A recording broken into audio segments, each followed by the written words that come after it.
wrong. Doctors didn't believe them. The Baroness Cumberlege review has detailed failings in how some patients have been treated by the healthcare system for more than 50 years. Reporter Anna Collinson spoke to some of those affected. And the larger one on the left. They weren't warned about the risks. The more we found out about this, the more it's made us actually really quite angry.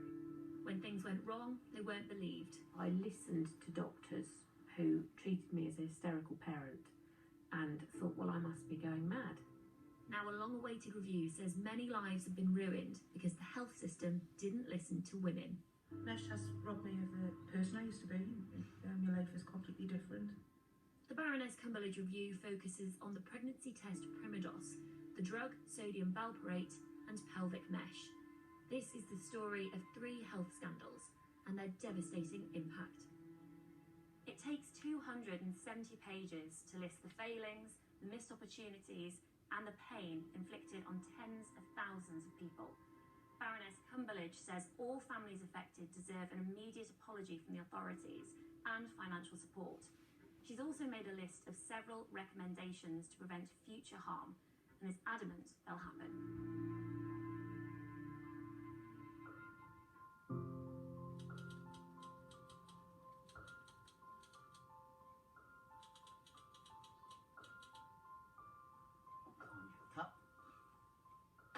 Daniel Mason has to work far harder to do the simplest of tasks. He was born without hands and other life-changing injuries. When Daniel was born, doctors told his parents they should abandon him and have another baby. They refused, but 50 years on, it's still a painful thought for Daniel. The idea of saying we think you should get rid of your child to a dumping ground, in effect, by 1970, it's just quite, it takes the breath away.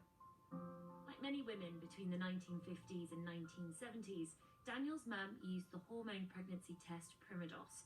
If they bled after taking 2 tablets, it meant they were not pregnant. The drug was removed from the market in 1978, but its manufacturer denies there's a link between Primodos and babies being born with birth defects. Hundreds of families disagreed and have been campaigning for recognition for decades. The more we found out about this, the more it's made us actually really quite angry. Not just for ourselves, but as a family, but just thinking of the trauma that so many people have gone through. I do get quite severe depressive episodes, and that has been going on for many, many years now. I went through a period where lots of my friends were getting married and having children, so, and it's not happened for me. So there's that sort of angle to it as well. But I think that psychological impact has perhaps not helped with relationships at times. I hope you don't mind me asking this, but have you ever been suicidal? Yes, yes. I am very lucky to be here, frankly, because we know that an awful lot of mothers aborted, or they had children born dead who were taken away from them and they never knew what had gone wrong, or their children lived a few years and then died, for example, from a heart condition. So I'm jolly lucky to be here, frankly. The Cumberlege review says Primodos should have been stopped 3 years before Daniel was born, in 1967.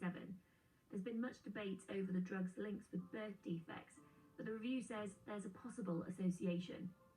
The acknowledgement is a huge moment for Daniel. The future is important from the review's perspective, but so is the past, because an awful lot of mothers are still out there who feel really guilty. It wasn't their fault that they were prescribed this, but they still have a guilt complex that they inadvertently caused this to happen to their child. And they've had to live with that their whole lives.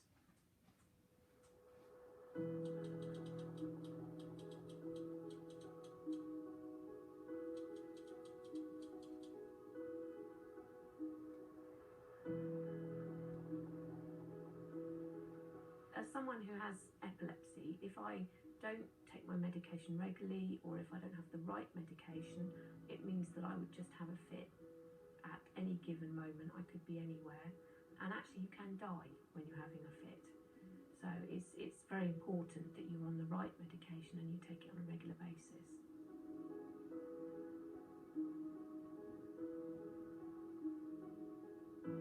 I was 18 and I went to see my specialist, and he said, oh, there's this brilliant new drug, and for a period of time it did work. If sodium valproate is taken during pregnancy, it could increase the risk of birth defects and developmental disorders like autism. Were you ever warned of any risks of taking sodium valproate? No risks at all. Some doctors often say, when we tell them patients weren't warned, they'll say, oh, maybe the patient just doesn't remember, or they weren't listening properly. Yeah, I am absolutely entirely sure. I was never given any warnings. I love that soup. So your first child was a miscarriage, Yeah. and then your second one, was that William? That was William, yes. Gorgeous boy. Lisa miscarried again before having a baby called Alice. Growing up, Lisa could see her children have problems, but professionals repeatedly told her it was nothing to worry about. I always kept banging on, but I listened to doctors who treated me as a hysterical parent and thought, well, I must be going mad. Now I know, I'm sorry that I didn't kick more doors down. Many women have to take medicines during pregnancy, but could they be risking the health of their unborn child? And then suddenly one day my mum phoned up and she said, did you see Panorama last night? And I said, no. And she said, you've got to watch it. And I'm like, why? She said, they've made a programme about William and Alice. She could be mentally, physically disabled, and she could have no quality of life. It was just like a light had been switched on and everything fell into place. Everything wrong with my children was down to the drug that I was told was safe to take. Lisa believes sodium valproate affected her children in many ways. William has attention deficit disorder and depression, while Alice has epilepsy and learning difficulties. Both have autism and dyspraxia. Lisa also believes the medication caused her 2 miscarriages. My kids have got lifelong problems. That's all down to me. They shouldn't be like that. They wouldn't be like that if I hadn't been taking tablets. They would be just happy, normal, young people. But it sounds like you did everything you could to protect your children, that you weren't told the risks. Yeah, but that doesn't stop it. It doesn't make the guilt go away. Manufacturer Sanofi says it's complied with its regulatory obligations, including the provision of product information. Baroness Cumberlege says all women and girls who take sodium valproate must be aware of the risks and choose if they want to take it. A pregnancy prevention programme is already in place to educate patients, but it's claimed it doesn't always work. Do you wish something like that had been given to you? Oh God, yes. Yes. That would have been, and there's even a helpline number at the back, but you don't actually find out about what happens and the birth defects till page 5, 6 and 7. That's quite buried. The Cumberlege Review has also recommended that the victims of the 3 scandals should receive financial support, in the case of sodium valproate, to help with care. A lot of these kids have got lifelong problems. They're not going to get better. And then who's going to look after them when their parents are gone? So if the government admit that failings have been made, they're also going to have to admit that they need to look after these kids.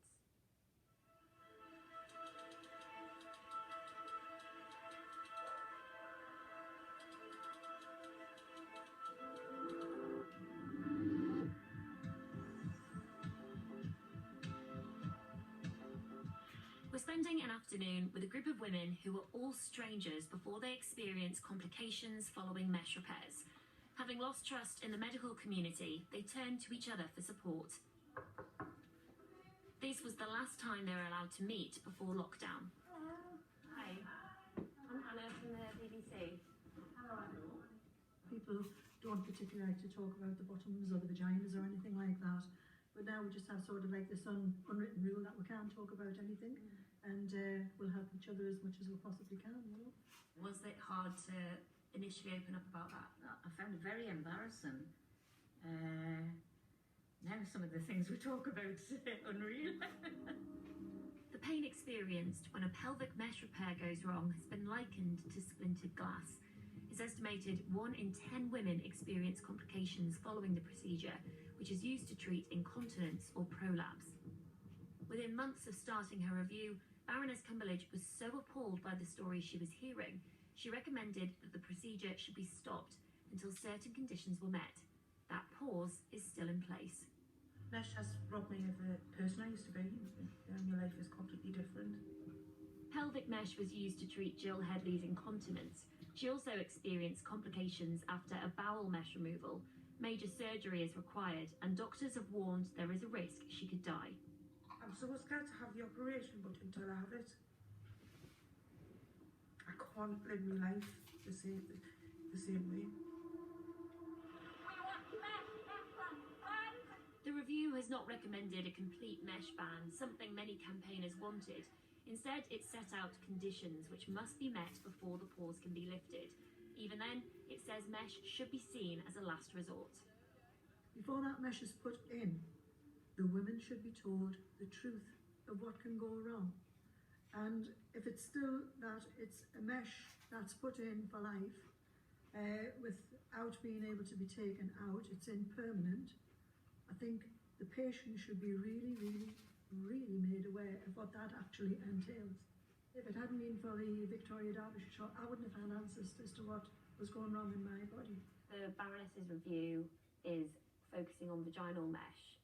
How does that feel for someone like yourself, Ursula, who has had a hernia mesh? Although I'm really overjoyed that it's highlighting vaginal mesh, I desperately want hernia mesh to be included. Ursula has had 2 hernia mesh repairs, but experienced life-threatening complications after the implants attached to her bowels. She says doctors say the only way her large hernia can be fixed is by yet more mesh, a prospect she can't bear. I go to bed on a night knowing that I've got nobody to fix me, and I wake up in the morning with no hope. So I've just got to I wear bright colours, I cover myself up, and that's what they've done to me. They made me freak. Sorry.